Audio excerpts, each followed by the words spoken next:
De regarder mon étude sur les gaz lacrymogènes parce que en ce moment il en a peut-être pas conscience, hein. Je veux bien lui pardonner s'il n'en a pas conscience, mais il faut qu'il le lise ce document parce qu'il utilise un gaz de combat qui est utilisé dans la guerre du Vietnam, qui est interdit en temps de guerre sur sa population, et c'est extrêmement grave parce qu'il expose les gens à des niveaux de cyanure, c'est dangereux pour leur santé.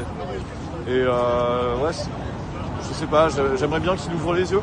Je pense que c'est un être humain comme tout le monde, hein. Il peut ouvrir les yeux et se rendre compte que le peuple souffre et que le peuple a des revendications et que parfois on n'est pas obligé de leur envoyer des CRS et de la violence. On peut aussi leur envoyer de la compréhension, de l'écoute.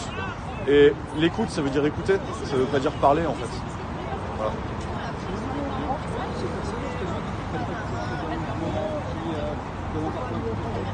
Voilà. Je les invite à faire un peu comme moi, à juste venir regarder de leurs yeux.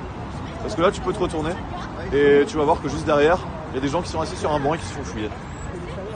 Et tu peux voir tout le long des gens qui se font tous fouiller les uns après les autres.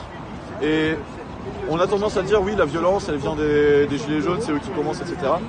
C'est parce qu'on n'est pas dans les manifestations qu'on ne voit pas la violence systémique qui s'applique.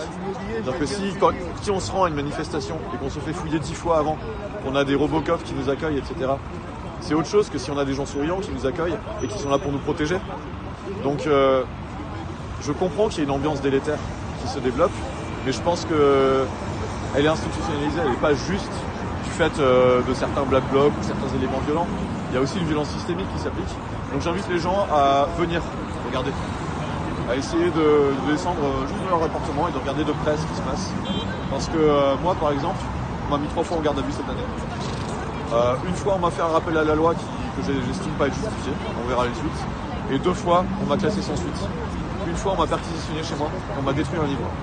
Et quand un État commence à détruire des livres, c'est grave.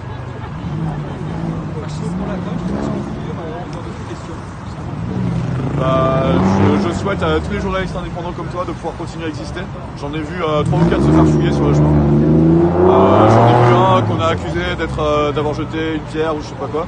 Je sais pas s'il l'a fait ou pas, mais ça me paraît difficile quand on tient une caméra et quand on tient un objectif, etc., d'être en même temps quelqu'un qui balance une pierre sur la police. Donc peut-être que c'est le cas, peut-être que ça arrive de temps en temps, mais ça me paraît bizarre que toute la presse se soit faite fouiller aujourd'hui. Voilà, j'en ai vu beaucoup de la presse se faire fouiller aujourd'hui. Et ça m'étonne. Donc soutien à toi.